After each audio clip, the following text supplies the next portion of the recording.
Yo, what's going on everybody? It's your boy Naruto Explain here, bringing you guys another Boruto Two Blue Vortex discussion. Today, I want to discuss something I've seen a bunch of you guys bring up in the comment section as well, is in my DMs on my various social media platforms, which is now that we've seen how the ending of Boruto Naruto Next Generations has impacted the world of Naruto, where everyone thinks that Boruto is the ungrateful murderer of Naruto and Hinata, and Kawaki is their firstborn son who was almost killed by Boruto. How will those closest to Boruto who knew him the most react to the obviously different natures of Boruto and Kawaki? Well, in this last chapter, we saw that Mitsuki is definitely still affected by the Shinjutsu, and as Ada told us, there's no way to reverse the Shinjutsu, so it is pointless to try and overwrite what people believe is reality. However, she did say that it is possible to create new experiences that will lead people to another realization separate of the Shinjutsu, and in this chapter, we see that Kawaki might have unintentionally done this with Mitsuki, or at the very least started the process of him seeing things differently. In the chapter, we see Mitsuki is so overcome by bloodlust directed at Kawaki that Kawaki outright tells Mitsuki to chill out because his bloodlust is making it hard for Kawaki to breathe.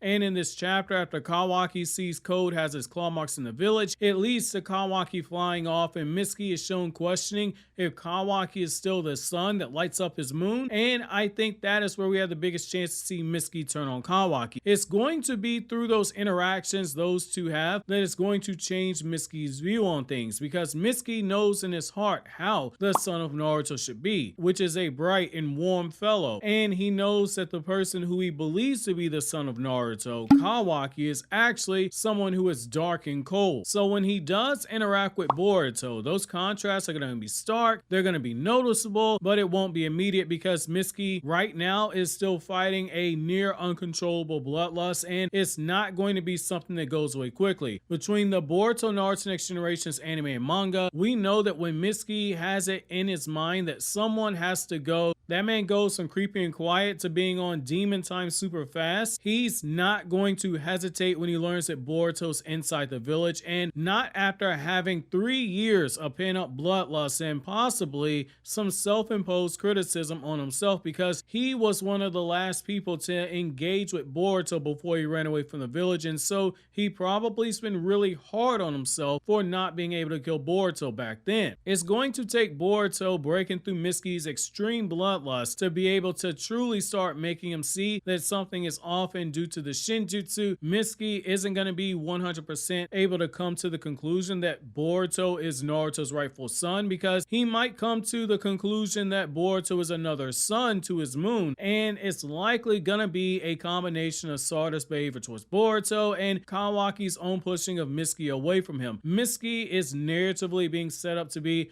another continued representation of one of the themes that Boruto Two Blue Vortex has taken with Boruto and Kawaki's characters. We started Boruto Naruto Next Generations with it being the story of the boy who had everything and gradually lost it over time in Boruto, and we had the story of the boy who had nothing and gradually took everything he ever wanted in Kawaki. This sequel story, Boruto Two Blue Vortex, is gonna be the tale of Boruto regaining everything that he's lost and Kawaki losing everything that he's gained, with the common theme being that just as Boruto took that life for granted that he had and didn't know what he had until it was gone, Kawaki doesn't truly understand and appreciate the life that he has with everyone believing he's Naruto's son. When you really sit down and you think about it, he's no different than a lottery ticket winner who wins and has bad money habits. They'll splurge on unnecessary items and experiences with no long-term planning, and then they'll look up in a few years and not only be broke, but they'll have lost everything that they gained from winning money overnight that could be life-changing wealth. That's where Kawaki is, and it's partly due to his obsession with Naruto and his obsession to kill Boruto.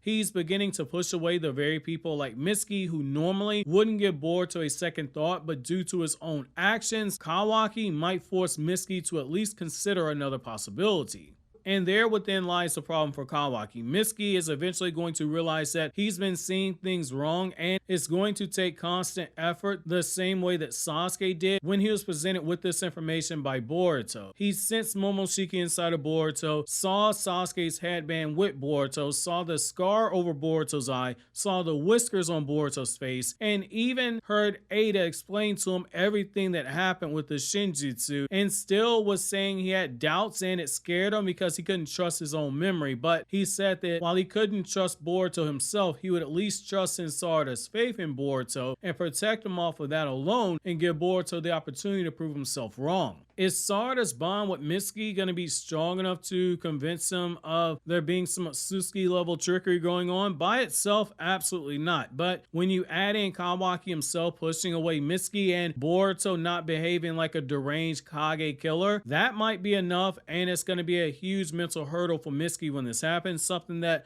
I don't think enough people actually appreciate. It was already extremely hard for Sasuke, but imagine how hard this is going to be for Mitsuki. He's devoted so much of his entire life, his entire existence to Boruto. On his mind, Kawaki, to the point where in the anime we see that he is sleeping with Boruto's photo by his bedside. He's the first thing that this man sees when he wakes up and the last thing he sees before he goes to sleep. Yet Mitsuki is showing doubts in his mind about Kawaki, who he believes to be Naruto's son, and when he reaches that breaking point, he's going to have to steel himself to raise arms against the very person he considered his son, the very person he believed to be the reason for his existence. When you think about it, a moon doesn't give off its own light. It merely reflects the light of the sun, and for Mitsuki to destroy his son means to have never had his own light ever again. And for him to reach that point, it's going to be a huge tipping point that has to be discussed, because that's going to show some major growth for Mitsuki. Can he really truly bring himself to redirect that bloodlust he has towards Boruto over at Kawaki? That's going to be the real question we have to ask ourselves. And if Mitsuki can indeed accomplish such a tall task, that opens up the door for Mitsuki to let off way more power than ever imagined when he gets his rage boost, because if he can, he's going to be directing that bloodlust he had at Boruto,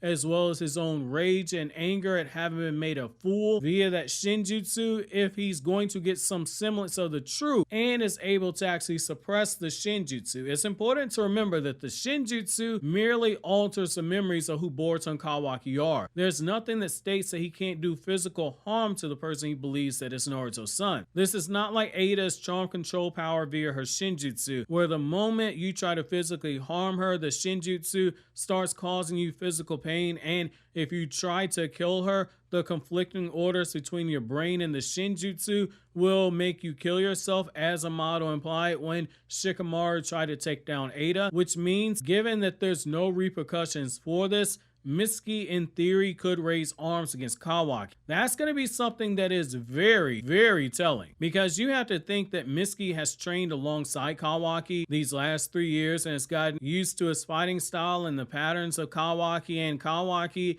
isn't the type to hold back when fighting either, even when training. When it comes to combat training, it's either you keep up or you get left behind. Mitsuki might very well know Kawaki's combat style better than anyone else in the village, and because he is Orochimaru's clone, that high IQ and that perception that comes from being one of the brightest minds in the history of the ninja world could prove to be troublesome when combined with Mitsuki's own knowledge and his sage powers, but that's assuming Mitsuki was able to do more than keep pace with Kawaki's growth. Allow me to explain what I mean here. If Kawaki at his max right now is a 20 on a scale from 1 to 50, and Mitsuki is a mere 5, keeping pace would mean that if Kawaki grew from a 20 to a 30, then Mitsuki would have needed to keep pace by growing from a 5 to a 15. Both went up 10 stat points, and the gap between them never widened despite both having grown stronger. Mitsuki would need to grow much faster during this time than Kawaki in order for his sage power to stand a chance at doing any real damage. So sticking to the same methodology, if Kawaki grew from a 20 to a 30 on a scale from 1 to 50, then Mitsuki would need to have grown from a 5 to a 25 before you factor in his sage power, basically working harder than Kawaki and training in a way where he saw more gains in Kawaki to do more than keep pace, but outright close the gap between them and yet still be weaker. Kawaki basically grew 10 points and Mitsuki in this scenario would have grown 20 points, which is absolutely insane, but still falling short of Kawaki. It's going to be very interesting to see what happens when these two do end up slapboxing when they come to blows, and see how Kawaki handles this